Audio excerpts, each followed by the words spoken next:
स्वराज्य वार्ता, आवाज जनसामान्याचा। पहिला मुद्दा तुमचा जो काही इंडस्ट्रियल रिंग रोडचा मुद्दा आहे हा अत्यंत महत्त्वाचा आहे। खरं म्हणजे शेंद्रा आणि बिडकीन याला कनेक्टिंग रोडचं व्यवस्था आपण मागेच केली होती आणि मी या समजत होतो की तो झाला असेल। आजच मला समजलं की तो झालेला नाहीये, म्हणून मी अतुलजींना विचारलं की अतुलजी आपण तर 2019 सालीच त्याचं प्लॅनिंग केलं होतं, पण ते म्हणाले की काय कारण आहे, पण ते झालं नाही।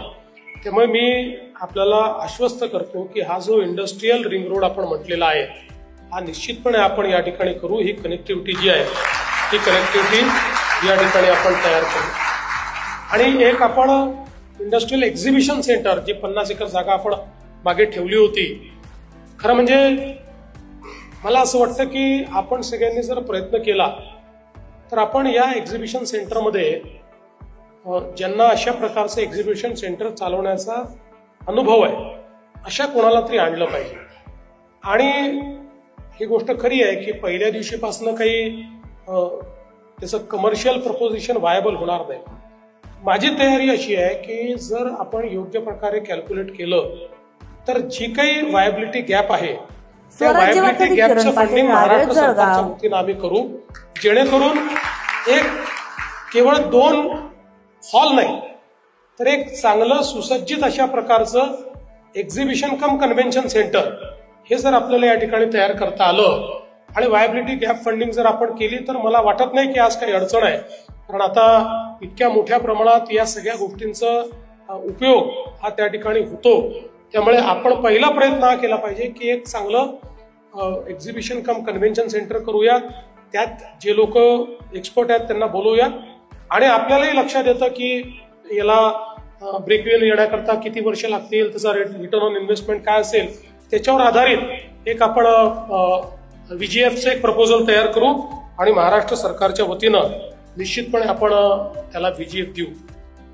ऑटो क्लस्टर हे खरं म्हणजे मला असं वाटतं की आपल्या ऑटो इंडस्ट्रीच्या जे काही वाढ आहे त्याच्यामधली एक वॉटरशेड मुवमेंट आहे जी तुम्ही तयार केलेली आहे आणि तशाच प्रकारचे एक क्लस्टर आता एक ईव्हीच्या संदर्भात तुम्हाला करायचं आहे आणि त्याकरता 5 एकर जागा तुम्हाला हवी आहे। मी तात्काळ आदेश देईल आणि 5 एकर जागा तुम्हाला त्या ठिकाणी आम्ही उपलब्ध करून देऊ, जेणेकरून हे सेंटर जे आहे ते आपल्याला या ठिकाणी करता येईल।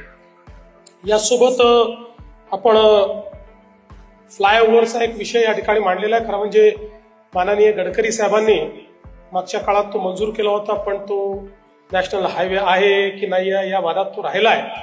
त्यामुळे पण तो आवश्यकच आहे, कारण त्याच्याशिवाय मला वाटत नाही की आपण संभाजीनगरच्या ट्रॅफिकला आणि जो थोरो ट्रॅफिक आहे त्याला काही त्यातनं आपण म्हणजे मार्ग काढू शकू। त्यामुळे निश्चितपणे मी आपल्याला आश्वस्त करतो की केंद्र सरकारची मदत घेऊ, पण काही कारणाने केंद्र सरकार मदत करू शकलं नाही तर काही ना काही फंडिंग मेकॅनिझम उभं करू, पण हा जो काही फ्लायओव्हर आहे हा मात्र करणं गरजेचं आहे। त्याच्यामुळे पुढच्या काळामध्ये हा फ्लायओव्हर आम्ही करू हा विश्वास मी आज या निमित्ताने आपल्याला देतो। रामभाऊंनी कन्नड ते चाळीसगाव बोगद्याचा विषय मांडलेला आहे। खरं म्हणजे 2 मिनिस्टर्सनी एकत्रित येऊन त्याला फायनान्स करायचं ठरवलं आहे। त्यामुळे आता बेगानी शादी में अब्दुल्ला दिवाना कशाला, पण त्याचा पाठपुरावा अर्थातच राज्य सरकारला करावा लागेल। त्याच्यामुळे त्या दोन्ही मिनिस्टर्सकडे म्हणजे माननीय गडकरी साहेबांकडे आणि माननीय रेल्वे मंत्री अश्विनी वैष्णवजींकडे याचा पाठपुरावा करणे आणि अर्थातच त्याच्याकरता कनेक्टेड लँड ॲक्वायर राज्याला करावी लागेल, ती आम्ही करून देऊ आणि हे पण कार्य आपण चांगल्या प्रकारे या ठिकाणी पूर्ण करण्याचा प्रयत्न करू। आपला जो फ्लोटिंग सोलारचा विषय आहे तो खरं म्हणजे आता पुष्कळ पुढे गेलेला आहे।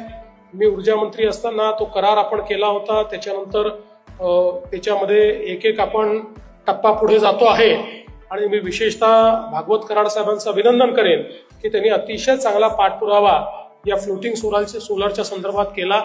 याच्यामध्ये काही परमिशन्स आम्ही ऑलरेडी आता दिलेले आहेत, वाईल्ड लाईफची परमिशनही दिली आहे, आता एक एन्व्हायरमेंटची कमिटी येऊन गेलेली आहे, त्याची एक परमिशन आपल्याला बाकी आहे। पण मला ही अपेक्षा आहे की पुढच्या 2-3 महिन्यामध्ये या सगळ्या परमिशन्स आपण मिळवू आणि हा देशातला सगळ्यात मोठा फ्लोटिंग सोलार हा आपण जायकवाडीवर या ठिकाणी निश्चितपणे तयार करू, ज्यातनं क्लीन एनर्जी आणि एक प्रकारे सस्टेनेबल एनर्जीचं जे आपलं स्वप्न आहे हे स्वप्न आपल्याला निश्चितपणे पूर्ण करता येईल.